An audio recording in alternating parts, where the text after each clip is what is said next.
it's kind of ironic that it's starting back here in BC. But like I said, it's not that I didn't want to talk about the inquiry. It's just that I didn't want to talk about what's happening now, because there's people who are, I guess, see the inquiry as something that they're having difficulty.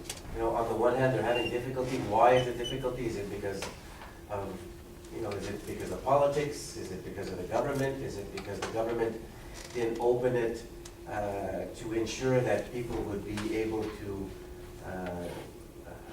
ask police forces across the country questions as to why perhaps there are less investigations, etc. And then on the other hand, you have the families who are obviously grieving, wanting this inquiry, and which I agree with. But to be quite honest, I'm not in a position now, because I had to deal with my own issues. But to be quite honest, I'm not in a position now to know where the victims and their families stand on how the inquiry is happening right now. We had the members of the inquiry appeared before a Senate committee about a month ago or 6 weeks ago, which, even though I wasn't a member, I attended and I asked questions. And one of the questions is to make sure, because there was people quitting, that I asked the current commissioners to ensure that they weren't going anywhere, to keep the stability of the inquiry. Obviously I'm not part of the government, but I'm assuming that they're going to get the extension because it's just too little time to complete it. But certainly I'm open to listening to people like yourselves and others to see what I can do, because to be quite blunt, I'm not sure right now, because I don't know enough about where people stand on it in its current form. What did the commissioners say when you asked them that? All the commissioners committed that they were going to see this process to its conclusion. So, which meant to me that none of the current commissioners would be quitting, but... Well, 2 people, not the commissioners, 2 more people quit today, actually. Oh, see, I wasn't aware of that. Yeah, I just found it on my way here. So that to me is a little bit alarming, but I don't know the why. And nobody seems to be talking about the why, but it's there somewhere. But I'm there for that, as long as with other people as well. Yeah, I'm very curious about the why, because I don't think they're quitting the way Marion is saying they're quitting, or going on to better things. No, I don't believe that myself. And I just wish they would talk. I don't know why they're not talking, because when Robin Gervais quit the Wally Opal inquiry, she was very open about why she did it, and I don't understand why they're not being truthful. I'm trying to figure that out, because I don't believe that they're quitting for those reasons. So I'm trying to figure that out. Well, look, I don't want to speculate. I've heard rumors as to why people have been quitting, but because there are rumors, I'm not going to elaborate on that, because they're rumors.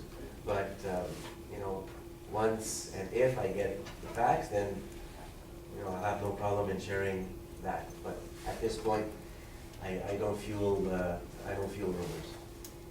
So what can I do?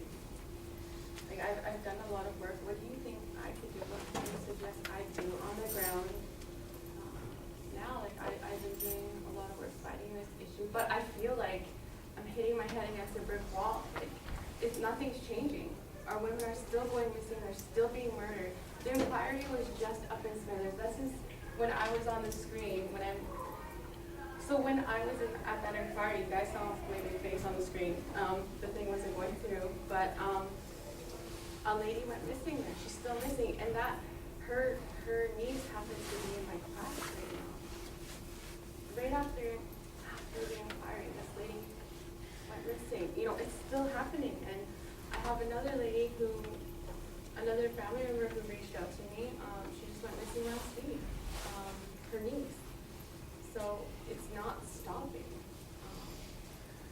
Well, I think in answer to that question, like I said, I'm not in a position to talk either positively or negatively of the inquiry. Obviously, I'm glad it's there because I had been pushing for it for quite some time, and I had been pushing, you know, perhaps not in public, but behind closed doors when I was part of the Conservatives at the time. But you asked what you can do at the ground level. Well, my advice would be to get people together and discuss what the expectations of the inquiry is with the victims and their families. Because to me, as an Indigenous person right now, I can't even come to a conclusion as to what the expectations are. Yes, the inquiry is there, but what is it going to lead to, I guess, is the question. And the danger is that when you have you have the inquiry, you have the commissioners, and I don't believe, as an Indigenous person, that they should direct what the conclusion of the inquiry is. I think that should be in the hands of the victims and their families.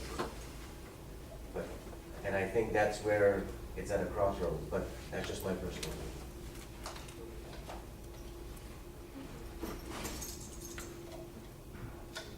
Thank you.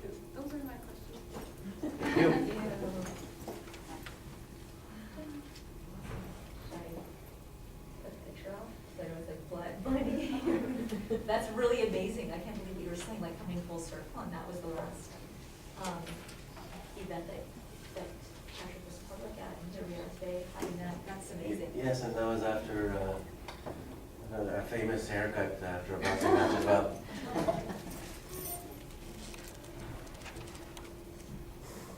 Any more questions? I know you want the question, so why did you lose to Justin Trudeau? We were counting on you, Patrick. Because, well, I lost because I'm an impatient person. And, I was asked if I was willing to participate initially. Of course I would. At the time he was a Liberal MP, I was a Conservative senator. But the most important thing to me was that this was about raising funds for cancer research. And, I had my mom who died of cancer, so I had that in the back of my head throughout the time we trained up to the boxing match. And, again, to make a long story short, I underestimated him. I did. I thought I was going to win this easy. I was going to hurt him, and I was going to hurt him bad, boxing-wise, I mean. But, when that bell rang, that first bell, there's a bell that rang in my head, and I just lost it. I took it, I've been in street fights before when I was a lot younger, but I took it as a street fight, and, I gave it my all for the first 2 minutes, and then I was winded, out of breath, I couldn't do anything. So my mind was still, I gotta do this, I gotta do that, but my arms weighed as if they were 200 pounds each, and he had a good coach, and I had no coach. So he out-strategized me, and to make a long story short, he's the Prime Minister of Canada now, and so I had a helping hand in that. Because had he lost, maybe people would have seen him as a weak person, as they did at that time. I mean, I'll make no mistake about it. So, he owes me one. That's all I have to say about that. Well, I want to push For those who support him, anyway. I want to push you on it. How did you feel when you had to wear his jersey? Tell the truth. Well, it was, first of all, it was all in good fun, but I certainly didn't like to lose. Nobody likes to lose. But it was for a good cause, and at the end, I did it for my mom. And, after I lost the next day, I gave him a call to congratulate him. And to be fair, he had told me that because we had a bet, the loser would get a haircut. Because I had initially proposed that the loser would get the head shaved off. But he said, no, he says, in case I lose, let's just say haircut. I said, okay. So anyway, I was on the losing side, and he said, don't worry, he says, I'll just cut a centimeter off.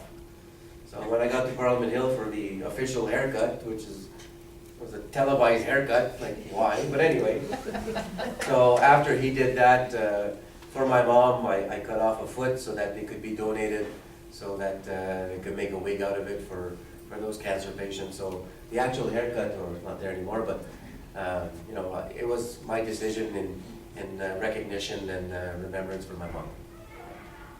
But I still lost. But having said that, I did ask for a rematch, like every boxer, whether it's Muhammad Ali or Mike Tyson. Even though they've lost, they were great champions. They always get their rematch. But Trudeau on the spot said no, thank you. Yes. Funny how life goes sometimes. Yes. So if there's no more questions, again, thank you for being here and making the time. I know it's going a 9:45, but it's not that late, because back home, for me, it's 1:45. And people have been complaining about the rain here. Well, rain is not so bad. Back home, it's snow. So I'll take the rain any day. So thank you very much.